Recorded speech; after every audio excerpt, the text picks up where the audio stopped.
Part saving, त्रिकोणमिति के part saving में हम उसी टाइप के कुछ एग्जाम्पल लेंगे और ये चैप्टर अपने ये वाली एक्सरसाइज अपनी समाप्ति की ओर है। कोई भी क्वेश्चन यदि आपको नहीं आते हैं अपने घर पर लगाइए, नहीं समझ में आते हैं तो किसी भी माध्यम से हमारे पास क्वेश्चन भेजिए, हम आपका क्वेश्चन हल करके देंगे। घर पे प्रयास जरूर करिए। जब तक आप घर पे प्रयास नहीं करेंगे, जब तक आप एक नया क्वेश्चन अपने आप से नहीं लगाएंगे, तब तक आप क्वेश्चन कभी भी नहीं कर पाएंगे। एक क्वेश्चन, कम से कम एक क्वेश्चन ऐसा जो आपने कभी नहीं पढ़ा हो वो आप लगाएं। हम कुछ एग्जाम्पल आपको पार्ट सेविंग के माध्यम से दे रहे हैं। इसके बाद हम आपको त्रिकोणमिति की टेबल बनाना, कोणों के मान ज्ञात करना, स्टैंडर्ड कोणों के मान ज्ञात करना सिखाएंगे। sec alpha equal to 5/4, sec alpha equal to 5/4 दिया, then prove that tan alpha upon 1 plus tan square alpha equal to sin alpha upon sec।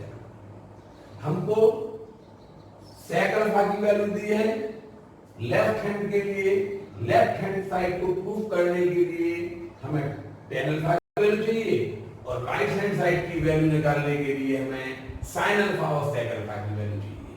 कुल मिला के हमें sec अल्फा का मान दिया है, तो हम tan alpha left hand side के लिए हम tan अल्फा का मान निकालेंगे और राइट हैंड साइड के लिए हम sin अल्फा और sec अल्फा के मान निकालेंगे। लेफ्ट हैंड साइड को अलग हल करेंगे और राइट हैंड साइड को अलग हल करेंगे। दोनों का आंसर एक ही आना चाहिए। लेफ्ट हैंड साइड हल किया, राइट हैंड साइड हल किया, अलग अलग हल करेंगे, यही मान नहीं रख देंगे।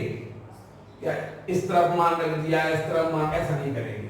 लेफ्ट हैंड साइड अलग लेंगे, राइट हैंड साइड अलग लेंगे, जैसा कि हम समझा रहे हैं। देखिए, सबसे पहले वही काम कि tan अल्फा की वैल्यू कैसे निकालें, sin अल्फा की वैल्यू कैसे निकालें, sec अल्फा की वैल्यू कैसे निकालें। sec अल्फा की वैल्यू तो हमें दी है, इनकी वैल्यू निकालने के लिए पहले लंब कर्ण आधार चाहिए, परपेंडिकुलर, हाइपोटेन्यूस और बेस की वैल्यू हमें पता होना चाहिए। sec अल्फा 5/4 दिया, इसका मतलब sec अल्फा तो होता आधार बटे कर्ण, कर्ण बटे आधार। sec अल्फा क्या होता? कर्ण बटे आधार। sec अल्फा होता base upon height, hypotenuse upon base. sec alpha क्या होता? Hypotenuse upon base. इसका मतलब हाइपोटेन्यूस उसने दिया, हाइपोटेन्यूस उसने दिया 5 और बेस दिया उसने, आधार दिया उसने 4, बेस 4 है। क्या नहीं दिया? लंब। तो हम लंब का फॉर्मूला लगा दो, लंब इक्वल टू अंडर रूट कर्ण का वर्ग माइनस आधार का वर्ग, ठीक है, कर्ण का वर्ग 5 का वर्ग माइनस आधार 4 का वर्ग 25 25 माइनस 16, कर्ण कितना दिया? हाइपोटेन्यूस 5 का स्क्वायर माइनस बेस 4, बेस का स्क्वायर 5 का स्क्वायर 25 माइनस 16, ये हो गया अपना 9 का अंडर रूट होता है 3। अब हम tan अल्फा की वैल्यू निकाल लेंगे। tan अल्फा इक्वल टू होता है लंब बटे आधार, परपेंडिकुलर अपॉन बेस, परपेंडिकुलर है 3 और बेस है 4। ऐसा करो, अपना tan अल्फा आ गया, LHS की tan स्क्वायर अल्फा की वैल्यू निकाल लो। Square in both side, square in both side, तो हमें tan स्क्वायर अल्फा दोनों ओर वर्ग करके, दोनों ओर वर्ग करने पर 9/16 हमें tan स्क्वायर अल्फा का मान भी ज्ञात हो गया। tan अल्फा लंब बटे आधार, perpendicular upon base, perpendicular 3, base है 4, tan अल्फा आ गया। हमने देखा tan स्क्वायर अल्फा की वैल्यू चाहिए, तो यहीं पे स्क्वायर इन बोथ साइड दोनों तरफ हमने वर्ग कर दिया और tan स्क्वायर अल्फा की वैल्यू ले ली। अब हम sin अल्फा की वैल्यू निकालेंगे। sin alpha right hand side के लिए हल करने के लिए sin अल्फा होता है लंब बटे कर्ण, परपेंडिकुलर अपॉन हाइपोटेन्यूस, परपेंडिकुलर है 3, हाइपोटेन्यूस है 5। sin अल्फा आ गया। sec अल्फा की तो वैल्यू इसने हमें दी थी, sec alpha equal to 5/4। Tan alpha, tan square alpha, sine alpha, sec alpha सब वैल्यू आ गई है। अब हम पहले लेफ्ट हैंड साइड को लेंगे। Left hand side L H S, left hand side. Left hand side की value tan alpha upon 1 plus tan square alpha. Left hand side के लिए हमें इसकी वैल्यू निकालना पड़ेगी। टेन अल्फा का मान 3/4 upon 1 plus tan square alpha की वैल्यू हमने निकालनी थी 9/16 3/4। देखो हम इनको ऐसे भी जोड़ सकते हैं, कैसे? जैसे 1 होल 9/6 है, 1 होल 9/6 है। इसे अपन लोग इसको फ्रैक्शन में बदला अपन ने, सिंपल फ्रैक्शन में कैसे बदल दे? 1 का 16 में मल्टीप्लाई कर दिया, 16 प्लस 9 अपॉन कितना होगा 25/16। कैसा? 16 1 16 प्लस 9 25/16। अगर हमसे पूछे 2 प्लस 3/5, हम क्या करें? 5 to the 10, 5 to the 10 plus 3 13/5। 2 minus 3/5 का मान लो कोई, 5 to the 10, 10 minus 3 7/5। 5 to the 10 plus 3 13, 5 to the 10 minus 3 7। इसी प्रकार हम क्या करेंगे? 3/4 लिख दिया, 16 1 16 प्लस 9 कितना हो गया? 16 1 16 प्लस 9 25/16। हम ऐसा भी इनका सम निकाल सकते हैं। समझ में आया? 5 to the 10 प्लस 3 13 हो गया upon 5। 5 to the 10 plus 3 upon 5। 5 to the 10 minus 3 10 minus 3 7 upon 5। इस प्रकार से अब हम 3/4 इसको पलट देंगे 16/25।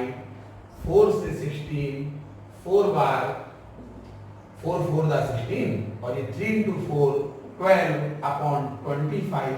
लेफ्ट हैंड साइड का इस प्रकार से आंसर आ गया। अब हम RHS हल करेंगे अलग से। ध्यान रखना, सवाल के लिए हम पहले LHS हल करेंगे फिर RHS। ये यहीं पे दोनों की वैल्यू रखेंगे। लेफ्ट हैंड साइड अलग हल करके लाए। अब हम RHS हल करेंगे। RHS है sine alpha upon sec alpha. Sine alpha की वैल्यू कितनी दी है? साइन अल्फा की वैल्यू निकाली थी हमने 3/5 अपॉन सेक अल्फा कितना निकाला था? 5/4। फ्रैक्शन को फ्रैक्शन से डिवीजन करना है, बताया था हमने। 3/5 जाकर का लिख दिया और इसको पलट दिया 4/5 इंटू 4/5 हो गया 3। अब अंश का अंश में गुणा कर दो, न्यूमरेटर से न्यूमरेटर को मल्टीप्लाई कर दो 12 और डिनोमिनेटर से डिनोमिनेटर को मल्टीप्लाई कर दिया 25। देखो LHS का आंसर कितना आया था? 12/25। RHS का कितना आया? 12/25। हम यहाँ लिख देंगे, इसलिए LHS बराबर RHS। LHS बराबर RHS। करने का तरीका समझ में आ गया? ठीक है, ये सवाल उतार लो। अब अगला सवाल देखें। ये त्रिकोणमिति का इस एक्सरसाइज का लास्ट क्वेश्चन। अब इस टाइप के क्वेश्चन आप लोग हल करें, ठीक है? अधिक से अधिक प्रयास करें। लास्ट क्वेश्चन है, थोड़ी सी आंसर दिख रहा होगा 3456 3456। कैलकुलेशन पेन कॉपी लेके बैठ जाएं और कैलकुलेशन हमसे आगे आगे करें। cos थीटा इक्वल टू दिया 5/13। Then prove that sin square theta minus cos square theta upon 2 sin theta cos theta into 1 अपॉन tan square theta equal to 595 upon 3456। ये हमें प्रूफ करना है। कुछ भी करना हो, कुल मिला के हमें लेफ्ट हैंड साइड को हल करने के लिए किन किन ट्रिग्नोमेट्रिक रेशियो की वैल्यू चाहिए है, पहले तो ये देखो। हमें चाहिए साइन स्क्वायर थीटा की वैल्यू, हमें चाहिए कॉस स्क्वायर थीटा की वैल्यू, साइन थीटा की, कॉस थीटा की और tan स्क्वायर थीटा की। कोई काम करेंगे, सबसे पहले हमें दिया क्या है? हमें दिया cos theta equal to 5/13 base upon hypotenuse. आधार बटे कर्ण दिया हमें cos theta equal to the base बटे hypotenuse and base upon hypotenuse आधार बटे कर्ण दिया, यानी आधार हमको दिया है 5, कर्ण दिया हमें 13। अब हम लंब का फॉर्मूला लगाएंगे। लंब बराबर होता अंडर रूट कर्ण का वर्ग 169, 13 का स्क्वायर 169, कर्ण का वर्ग माइनस आधार का वर्ग 25, 144 आएगा और 144 का रूट होता है 12। ठीक, अब हमारे पास लंब कर्ण और आधार तीनों ज्ञात हो गए हैं। अब हम sine theta cos theta tan theta निकालेंगे। साइन थीटा कितना होगा, लंब बटे कर्ण perpendicular upon hypotenuse 12/13 perpendicular upon hypotenuse, और हमें चूंकि साइन स्क्वायर थीटा की वैल्यू भी चाहिए है तो यहीं पे स्क्वायर करके squaring both sine sine square theta की वैल्यू हम फाइंड कर लेंगे 144/169। ठीक है, अब हमें चाहिए cos थीटा की वैल्यू हमको दी थी 5/13, cos स्क्वायर थीटा की वैल्यू भी चाहिए, cos square theta equal to squaring both side 25/169 cos square theta आ गया। इस प्रकार अब हम tan थीटा की वैल्यू निकाल लेंगे। tan theta perpendicular upon base, perpendicular है 12, लंब है 12, बेस है 5, आधार है 5, तो अपन ने tan थीटा का मान निकाल लिया। क्योंकि मतलब tan स्क्वायर थीटा चाहिए तो tan स्क्वायर थीटा 144/25 144/25। अब हमने सब वैल्यू हमारे पास आ चुकी है। अब हम लेफ्ट हैंड साइड को लिख लेंगे। Sign square theta minus cos square theta upon 2 sign theta cos theta into 1/tan square theta. Sign square theta minus cos square theta, sign square theta कितना है 144/169, cos square theta minus cos square theta minus cos square theta है 25/169। कोई भी calculation आती है आप आगे करें कैलकुलेशन के लिए। ठीक है, 2 इंटू साइन थीटा की वैल्यू आएगी 12/13 into cos theta into 5/13, 2 sine theta into cos theta 1/tan square theta 144/25, tan square theta 1/tan square theta की वैल्यू है 144/25। इस प्रकार से हमने बताया था डिनोमिनेटर समान है तो न्यूमरेटर से न्यूमरेटर माइनस हो जाएगा। 144 में से 25 169 डिनोमिनेटर है, 144 से 25 माइनस कर देंगे तो ये बचेगा 9, ये बचेगा 1 और ये हो गया 119/169। ठीक है, अब हम नीचे हल करेंगे। कितना हो गया 12×5=60, 12×5=60 इंटू 2 120 अपॉन 13×13 169। समझ में आया? डिनोमिनेटर समान था, न्यूमरेटर से न्यूमरेटर माइनस किया 119 अपॉन 169 आया। यहाँ पे 12×5=60, 60 टू 120 और 30 ये 120 लिख दिया हमने न्यूमरेटर में, और यहाँ पे डिनोमिनेटर में 13×13 इंटू हमने बताया था कि 1 में अगर 2/3 से डिवाइड करना है तो ये भिन्न पलट जाएगी, तो ये इसको पलट देंगे 25/144 ये हो जाएगा।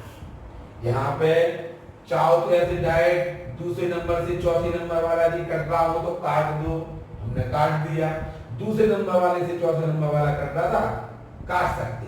पहले वाले से तीसरा वाला काट सकते।